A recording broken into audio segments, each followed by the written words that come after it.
بسم اللہ الرحمن الرحیم۔ چینل میں آنے والے سب دوستوں کو خوش آمدید۔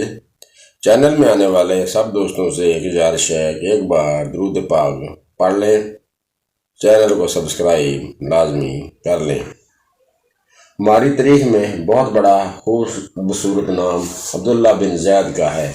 آپ نے ساری زندگی نکاح نہیں کیا، جوانی گزر گئی، بڑھاپا آیا۔ ایک دن بیٹھے حدیث مبارکہ پڑھ رہے تھے، اس میں نبی کریم صلی اللہ علیہ وآلہ وسلم کا فرمان مبارک پڑھا، جس کا مفہوم یہ تھا: جنت میں کوئی اکیلا نہیں ہوگا جو نکاح کی عمر میں نہیں پہنچا، یا پہنچا بھی تو کسی وجہ سے نکاح نہیں کیا اور وہ مسلمان ہی مرا، تو اللہ مسلمان عورتوں اور مردوں کا نکاح کر دے گا۔ یہ حدیث پاک پڑھی تو دل میں خیال آیا کہ یہاں تو تم نے نکاح نہیں کیا، جنت میں تو ہونا ہی ہے، تو جنت میں میری بیوی کون ہوگی؟ دعا کی، یا اللہ تو مجھے دکھا دے کہ جنت میں میری بیوی کون ہوگی۔ پہلی رات دعا قبول نہیں ہوئی، دوسری رات بھی آپ کی دعا قبول نہیں ہوئی، تیسری رات دعا قبول ہو گئی۔ خواب میں کیا دیکھتے ہیں؟ ایک کالے رنگ کی عورت ہے، حضرت بلال حبشی کے دیش کی رہنے والی ہے، حبشہ کے دیش کی رہنے والی، اور کیا کہتی ہے کہ میں میمونہ ولید ہوں اور میں بصرہ میں رہتی ہوں۔ پتہ مل گیا، آنکھ کھلی، حضرت یہ تہجد کا وقت ہو چکا تھا۔ نوافل پڑھے، نماز فجر باجماعت ادا کی اور سواری لے کر حضرت عبداللہ بن زید بصرہ گئے۔ وہاں لوگوں نے بڑا استقبال کیا، حضرت کا نام ہی بہت بڑا تھا۔ بیٹھا کر پوچھا، حضرت بتائیے، بغیر بتائے کیسے آنا ہوا؟ خیر تو ہے؟ آپ نے پوچھا، یہاں کوئی میمونہ ولید رہتی ہے؟ لوگوں نے پوچھا، حضرت آپ اتنی دور سے چل کر میمونہ ولید کا پوچھنے آئے ہیں؟ آپ نے فرمایا، کیوں، اس سے کوئی نہیں مل سکتا کیا؟ نہیں حضور، وہ تو دیوانی ہے، لوگ اسے پتھر مارتے ہیں۔ حضور نے پوچھا، کیوں مارتے ہیں؟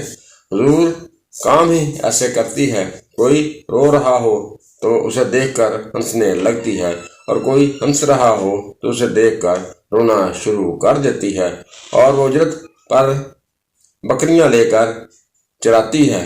آج بھی ہماری بکریاں لے کر جنگل میں گئی ہے، آپ آرام فرمائیں، عصر کے بعد آ جائے گی، آپ مل لیجئے گا۔ آپ نے فرمایا، عصر کس نے دیکھی ہے؟ آپ نے پوچھا، وہ کس سمت گئی ہے؟ لوگوں نے آپ کو بتایا۔ آپ فرماتے ہیں، میں جنگل میں نکل گیا، جنگل میں گیا، جنگل واقعہ ہی بہت خوفناک تھا، جنگلی جانوروں کی بھرمار تھی، قدم قدم پر کوئی نہ کوئی چیز کھڑی ہے۔ آپ فرماتے ہیں، اس عورت کی شان پر قربان جاؤں کہ وہ اس جنگل میں کس طرح بکریاں چرا رہی ہے۔ شیروں نے اس کی بکریوں کو ابھی تک کھایا کیوں نہیں؟ جتنے درندے ہیں سارے مل کر ہم حملہ کر دیں تو کیا کرے گی اکیلی اور کس کس کو روکے گی؟ خیر، آپ فرماتے ہیں، وہ جگہ جو لوگوں نے مجھے بتائی تھی، میں وہاں پر پہنچ گیا۔ جب میں وہاں پہنچا تو منظر دیکھ کر حیران رہ گیا۔ دو حیران کردنے والے منظر تھے۔ پہلا کہ میمونہ ولید بکریاں نہیں چرا رہی تھی، بلکہ جائے نماز بچھا کر نماز پڑھ رہی تھی۔ بکریاں چرانا تو بہانہ تھا، یہ تو بہانہ تھا کنارہ کشی کا۔ لوگ یہی سمجھتے تھے کہ میمونہ سارا دن بکریاں چراتی ہے، لیکن میمونہ بکریاں نہیں چرا رہی تھی۔ دوسرا کیا دیکھا کہ میمونہ تو نماز پڑھ رہی ہے، پھر بکریاں کون چرا رہا ہے؟ بکریاں تو ایک جگہ نہیں رکتی، کبھی ادھر جاتی ہیں تو کبھی ادھر۔ آپ فرماتے ہیں، میمونہ نماز پڑھ رہی تھی اور شیر بکریاں چرا رہے تھے۔ بکریاں چر رہی ہیں، شیروں کے ارد گرد گھوم رہی ہیں۔ اگر کوئی بکری بھاگتی ہے تو اس کی فطرت ہے شرارت کرنا، تو شیر اسے پکڑ کر واپس لے آتا ہے، لیکن کہتا ہے کچھ بھی نہیں۔ آپ فرماتے ہیں، میں حیران اور پریشان کھڑا تھا، یہ کیسے ہو گیا؟ فطرت کیسے بدل گئی؟ لوگ کہتے ہیں فطرت نہیں بدلتی، یہ شیروں اور بکریوں میں یاری کیسے ہو گئی؟ آپ فرماتے ہیں، میں دنگ، حیران اور پریشان کھڑا ہوں، مجھے نہیں پتا کہ کب میمونہ نے نماز ختم کر دی اور مجھے مخاطب کرتے ہوئے کہتی ہے، اے عبداللہ، ملنے کا وعدہ تو جنت میں تھا، آپ یہاں آ گئے۔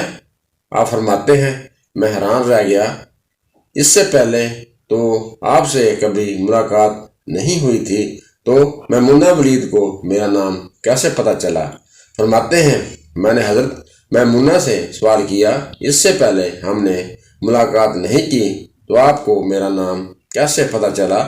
جواب ملا، حضرت میمونہ نے کہا، عبداللہ، جس اللہ نے رات کو تجھے بتایا ہے اسی اللہ نے مجھے آپ کے بارے میں بتایا ہے۔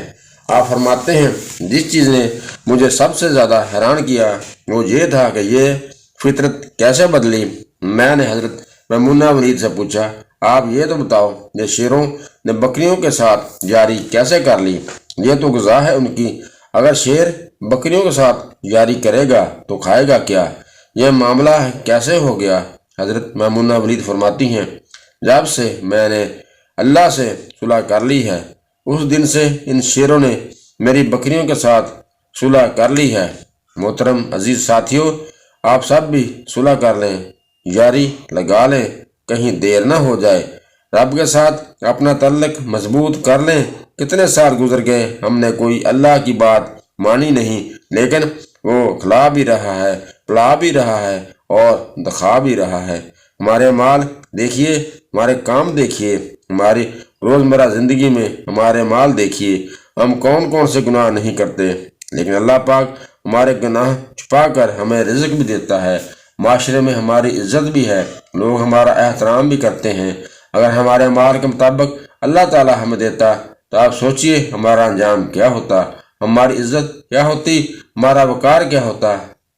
لیکن کیا شان ہے ہمارے پاک پروردگار کی کہ اس نے کبھی ہمارے مال کے مطابق ہمارے ساتھ برتاؤ نہیں کیا۔ ہمیں چاہیے فوراً اللہ پاک کی طرف رجوع کر لیں، اللہ پاک سے اپنے گناہوں کی معافی مانگ لیجئے، زندگی میں آسانیاں پیدا ہو جائیں گی اور مشکلات سے چھٹکارا مل جائے گا، دنیا بھی سنور جائے گی اور آخرت بھی۔ دنیا کی زندگی کی تمام مشکلات ختم ہو جائیں گی، ہماری دعائیں قبول ہوں گی، ہمارے ہر کام میں برکت ہوگی اور معاشرے میں عزت بھی ملے گی اور مقام بھی ملے گا، دنیا والے بھی آپ کی عزت کریں گے، معاشرہ اور رشتہ دار بھی۔ مجھے امید ہے کہ میری آج کی ویڈیو آپ کو یقیناً پسند آئے گی۔ اگر اللہ کا منظور ہوا اور سانسوں نے وفا کی تو اگلی ویڈیو میں آپ سے پھر ملاقات ہوگی۔ اللہ